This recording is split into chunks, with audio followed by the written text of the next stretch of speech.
Welcome to Beijing. Beijing is the capital of China and has a population of 22 million residents. In this video, we'll visit the Great Wall of China, we'll see what it's like living in Beijing as a foreigner, and we'll try a lot of delicious foods with my friend Alex from Canada. Where is Beijing? Beijing is located on the western coast of the country, at the capitals of China, and has been the political center of the country for the most of the past 8 centuries. Let's begin. I arrived at Daxing International Airport. It is Beijing's second international airport, and it is the largest single-structure airport terminal in the world.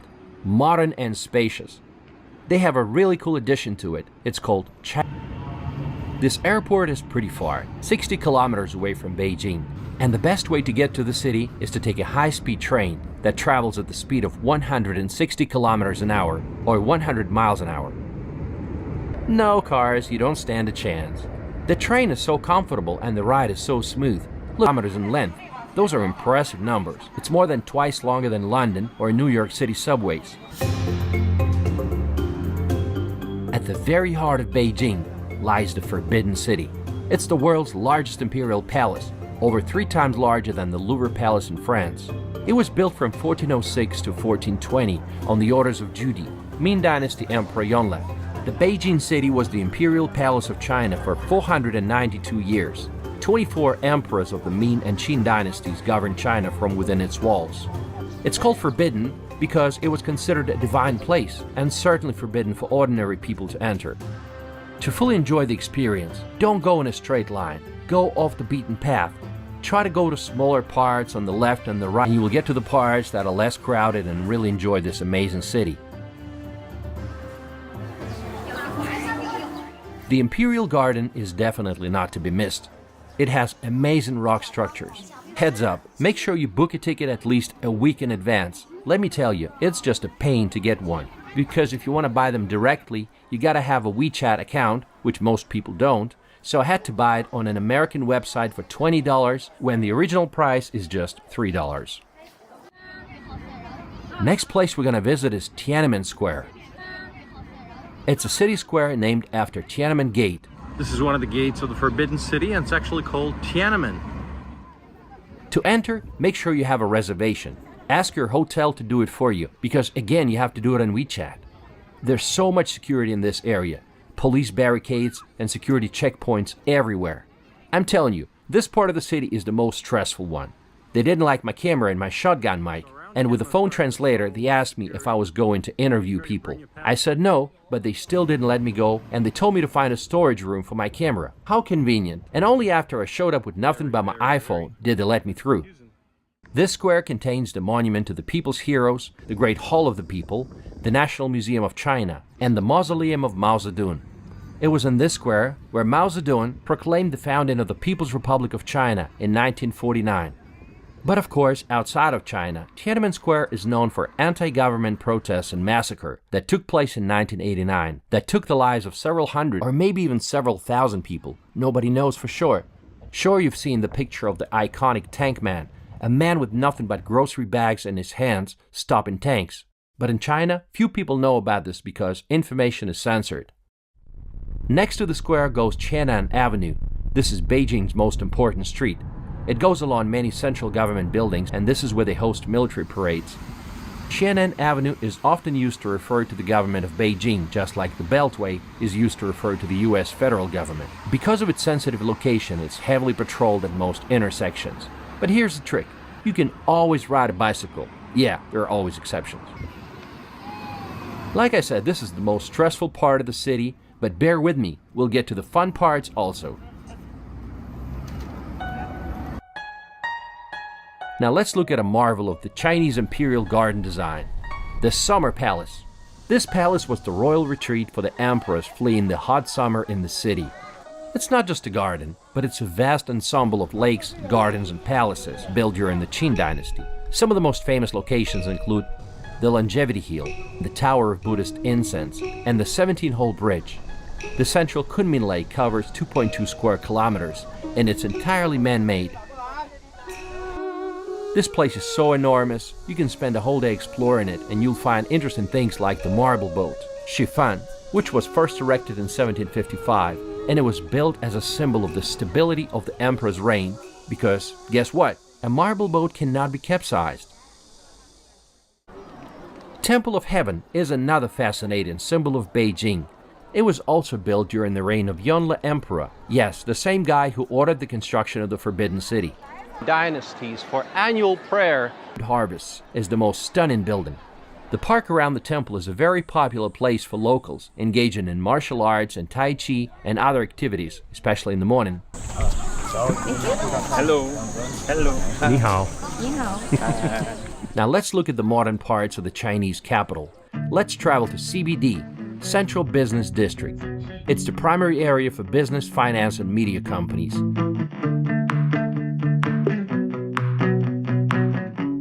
Beijing houses the largest number of Fortune Global 500 companies in the world.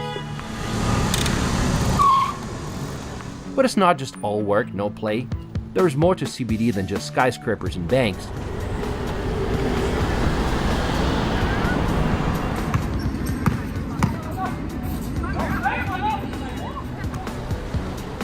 Plenty of places to have a drink and enjoy the views of the skyline, like China World Summit Wings Atmosphere Bar, which offers live music and spectacular views, or you can step onto the terrace of China World Mall for stunning views of the Underpants building.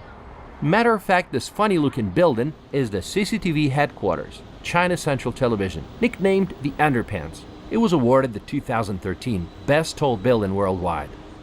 Next to it is CITIC Tower, also known as China Zone. It's a super tall skyscraper with a height of 528 meters. Beijing is a center of scientific and technological innovation, and you can see the results of the innovation by visiting some of the car showrooms. China has really stepped up their game when it comes to the auto industry.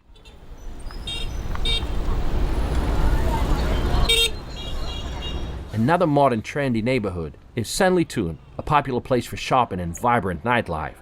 Originally, it was Beijing's embassy area.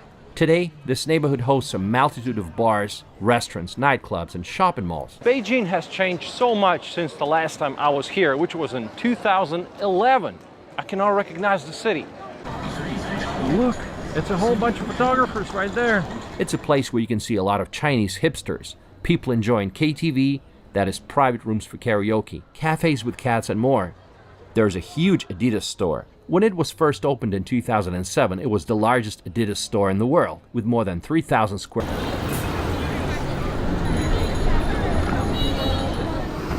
Another cool landmark of Beijing's urban culture is 798 Art Zone. It's a 25-minute drive from the city as a military-industrial cooperation between the Soviet Union and the newly formed People's Republic of China. And later, East Germany joined the project. Now this area has been gentrified. Hooray! It's a hub for contemporary Chinese art, with scores of galleries, publishing firms, design companies, high-end tailor shops, and fancy restaurants.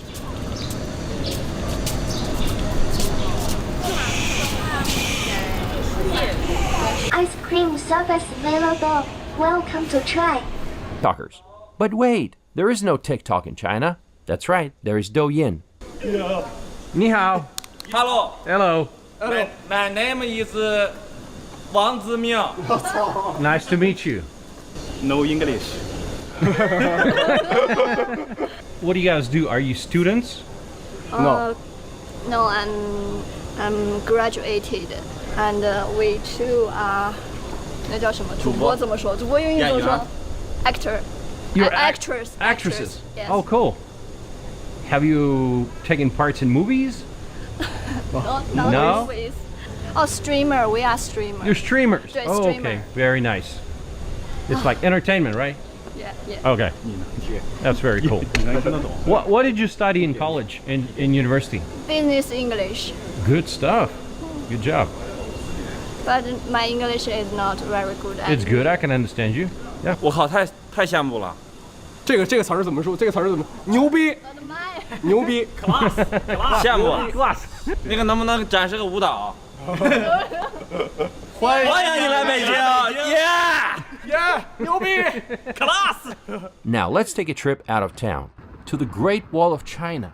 There's a number of ways to get there: by train, by a combination of subway and taxi, or just by taxi. I took a taxi and it wasn't too bad. Just 160 renminbi, That's about $22. For 1 hour ride, that's an amazing deal. On Didi app, you can wait for a good rate to show up and then book it. After you reach the destination, you'll have to take a shuttle bus or walk for 15 minutes to the entrance. Once you get there, you'll see a line, but you don't realize how long it is. This line is never going to end. I spent 1 hour and 30 minutes in that line just to get to the cable car. But my misery didn't end there. This is what I saw when I stepped out of the cable car. A little too crowded, don't you think? Endless crowds of people.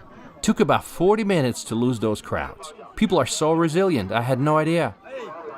When I was getting exhausted of climbing the stairs, there were still elders and toddlers, still full of energy. Imagine doing this in winter.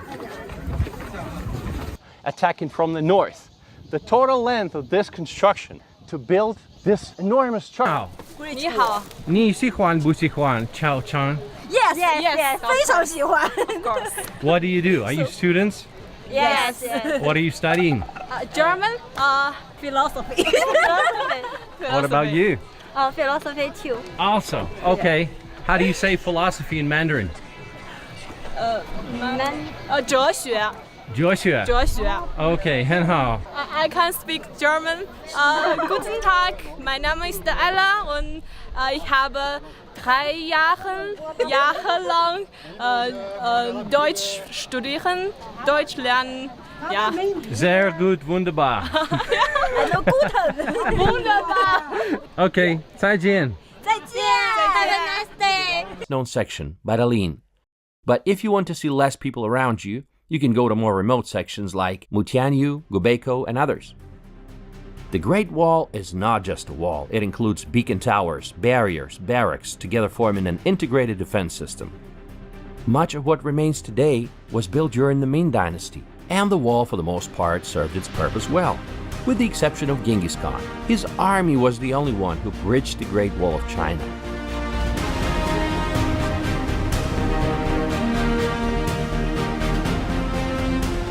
All right, back to the city. As you've noticed, Beijing combines a number of architectural styles. Modern Chinese architecture takes on a very sleek and futuristic style. Just look at the National Center for the Performing Arts, informally called the Egg. Or National Stadium, designed for the 2008 Summer Olympics, also known as the Bird's Nest. By the way, in 2022, Beijing became the first city ever to host both the Summer and Winter Olympics. Another masterpiece is a 330,000 square meter mixed-use Galaxy Soho complex by London-based firm Zaha Hadid Architects.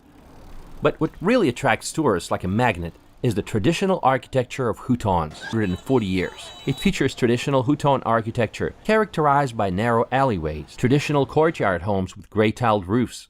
So charming, it definitely contrasts with the modern developments in the city.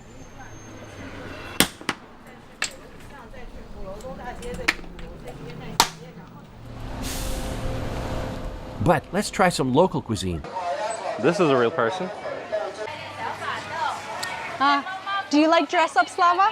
It's very popular here in China to dress up in different or ethnic minority dresses and get photos done, mostly for the women, but I see people they dress up for the day and they just walk around town as part of their touristy. Also, if you take East Logu Lane from here, you can visit Bell and Drum Towers. Those are prominent constructions, and they were built in 1272, and then rebuilt twice after 2 fires. At one period, they served as the time-telling center of the capital city.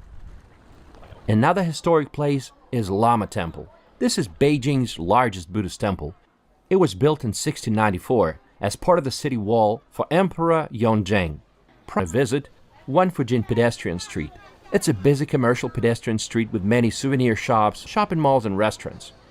Overall, I don't think there's anything particularly special about the street. It's just a high-end shopping street. Apparently there used to be a street market, but it's gone now. The only thing that I enjoyed was a massive 3D panda on a digital billboard. Yeah, that's pretty neat. And St. Joseph's Church, commonly known as Wangfujing Church, an early 20th century Romanesque revival church, originally built in 1653, but the current structure dates back to 1904.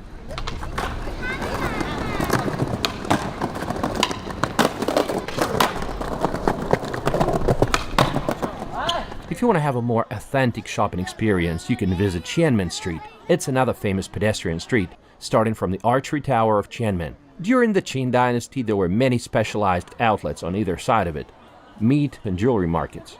You'll find sightseeing trams. They were introduced as regular trams in 1924, but now they only serve one purpose, to take visitors from one end of the street to the other, just for fun.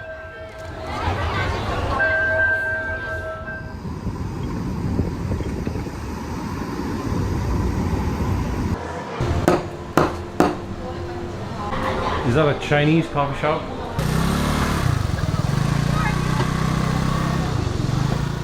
Now, a great place to spend an evening would be Hohai Bar Street. Hohai is a large artificial lake where you can go boating in the summer or skating in the winter.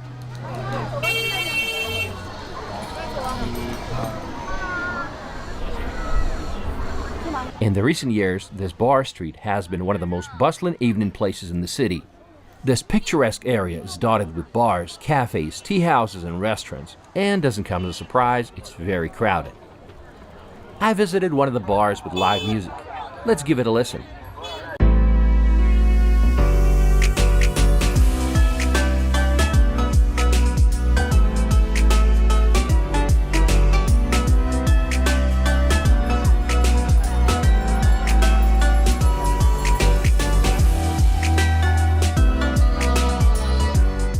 But, of course, nothing can beat street karaoke.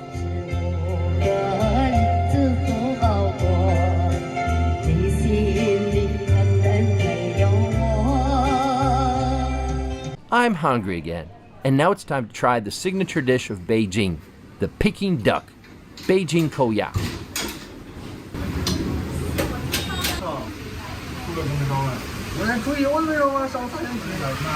Look at that. Oh. Thank you. 你吃饭了吗？吃过了。你的中文说的还挺不错。别照了。再见。 Now you might want to attend the tea ceremony. Whether you're a big fan of tea or not, you're going to enjoy it. Just walking around.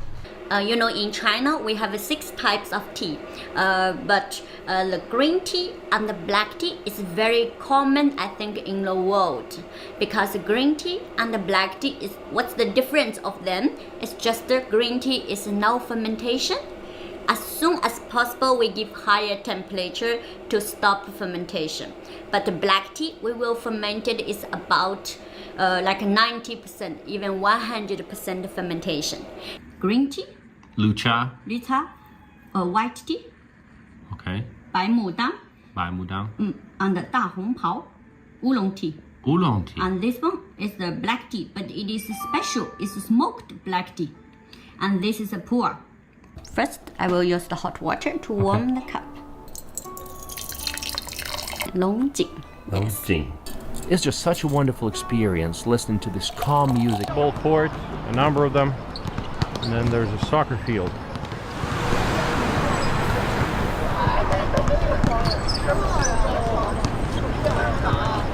At the same time, ladies are dancing in the park, and the city is just so full of energy.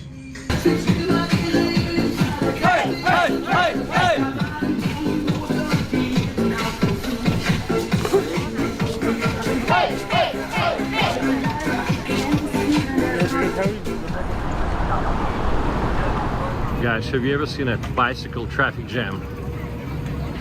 Okay, so now they start, they open the gate for them. Now it's gonna be an endless amount of people. Around my hotel, people were playing card games in the parks. Sometimes it's faster than the subway. Look, even the cops are riding bikes, or are they running away from me? Wait guys, I cannot keep up. Now let's get a bike and explore some of Beijing's amazing parks. Beihai Park. This is one of the best preserved ancient imperial gardens in China, with a history of over 1,000 years. Initially, it was built in the Liao dynasty, but it wasn't until 1925 that it was open to the public. I went there early in the morning hoping to see some people do morning exercise, or rather made a fool out of myself.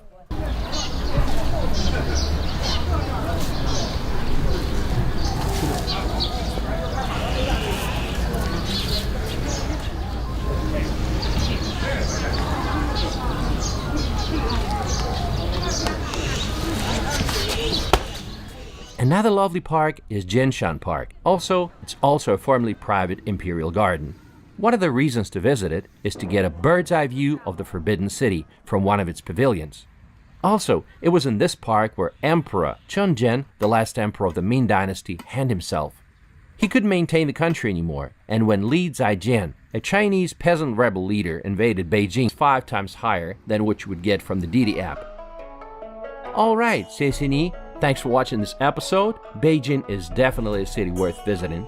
Now, I have a favor to ask. If you are watching this video and you're not subscribed to the channel, please subscribe and let's get to 1 million subscribers by the end of this year. I will have many more videos coming.